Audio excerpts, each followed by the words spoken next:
मेरे पास एक प्रश्न है, वो इस समय के विषय से तो नहीं जुड़ा, लेकिन मैं जोड़ के जरूर उत्तर दे देता हूं।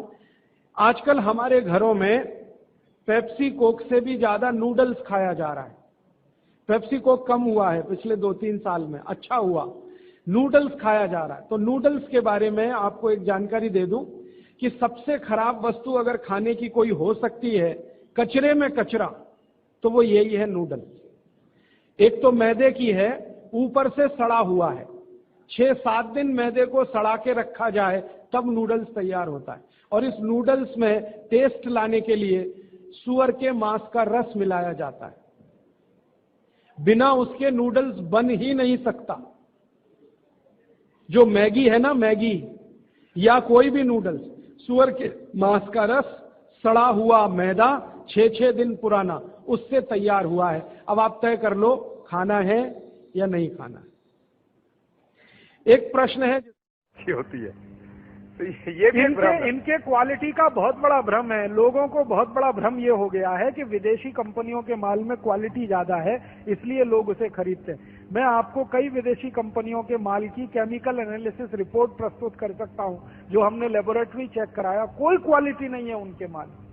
घटिया से घटिया क्वालिटी का माल वो बेच रहे हैं। मैं नाम लेके बताऊं, एक अमेरिकन कंपनी है जिसका नाम है कॉलगेट पामोलिव, टूथपेस्ट बेचती है। मैं लोगों से बहुत बार पूछता हूं, आप कॉलगेट का टूथपेस्ट क्यों करते हैं? तो सब एक ही स्वर में कहते हैं इसमें क्वालिटी है। तो फिर मैं पूछता हूं अच्छा क्या क्वालिटी है? तो कहते हैं इसमें झाग बहुत बनता है। तो फिर मैं कहता हूं झाग तो रिन में भी बनता है, एरियल में भी बनता है। झाग तो शेविंग क्रीम में सबसे ज्यादा बनता है, तो शेविंग क्रीम से ही दांत साफ कर लिया करो अगर झाग ही चाहिए तुम्हें। ये पढ़े लिखे मूर्खों के उत्तर हैं। बिना पढ़ा लिखा आदमी ऐसा उत्तर नहीं देगा।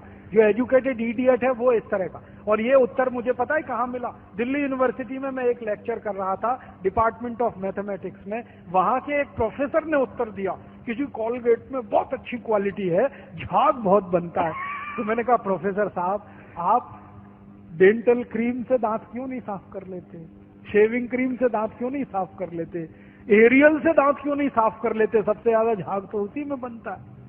तो एकदम चुप प्रोफेसर। फिर उसने मुझे कहा अच्छा आप ही बताइए क्वालिटी क्या होती है? मैंने कहा प्रोफेसर साहब, आप मैथमेटिक्स के प्रोफेसर होके अगर ये नहीं जानते कि क्वालिटी क्या होती है तो क्यों चिल्लाते हैं कि ये क्वालिटी होती है? जब मालूम ही नहीं है तो कहो ना हमको नहीं मालूम क्वालिटी क्या होती है, हम तो विज्ञापन देख के ये सामान खरीद लाते हैं।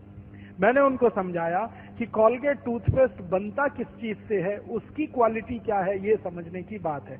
तो उनका हाँ बताइए। तो मैंने उनको बताया, वो मैथमेटिक्स के थे, थोड़ा केमिस्ट्री भी जानते थे। केमिस्ट्री में एक केमिकल होता है, उसका नाम है सोडियम लॉरेल सल्फेट, उससे कॉलगेट बनता है। क्योंकि सोडियम लॉरेल सल्फेट डाले बिना किसी भी टूथपेस्ट में झाग पैदा नहीं हो सकता। और सोडियम लॉरेल सल्फेट का आप देख लीजिए, आप में से थोड़े भी केमिस्ट्री पढ़े हुए लोग हैं तो केमिस्ट्री की डिक्शनरी में सोडियम लॉरेल सल्फेट देखिए, उसके सामने लिखा हुआ है पॉइजन, जहर है। 0.05 मिलीग्राम मात्रा में शरीर में चला जाए तो कैंसर कर देता है। और वो कॉलगेट में भरपूर मात्रा में मिलाया जाता है। और आपको एक जानकारी दूं, अमेरिका और यूरोप के देशों में कॉलगेट जब बेचा जाता है ना, तो उस पर अंग्रेजी भाषा में चेतावनी लिखनी पड़ती है कॉलगेट के पेस्ट पर।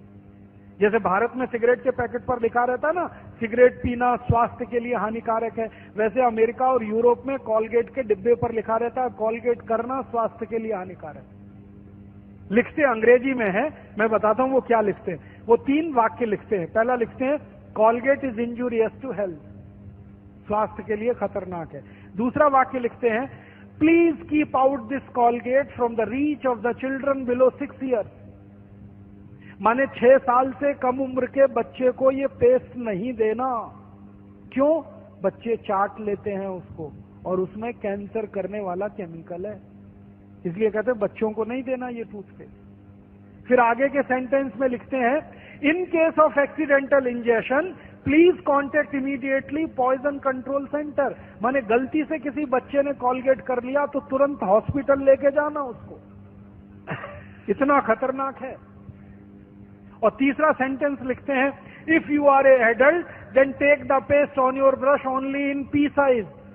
मतलब क्या है? अगर आप बड़े आदमी हैं तो अपने ब्रश पर बिल्कुल थोड़ी मात्रा में, चने या मटर के दाने से आधी मात्रा में ही कोलगेट लेना, क्योंकि कार्सिनोजेनिक है।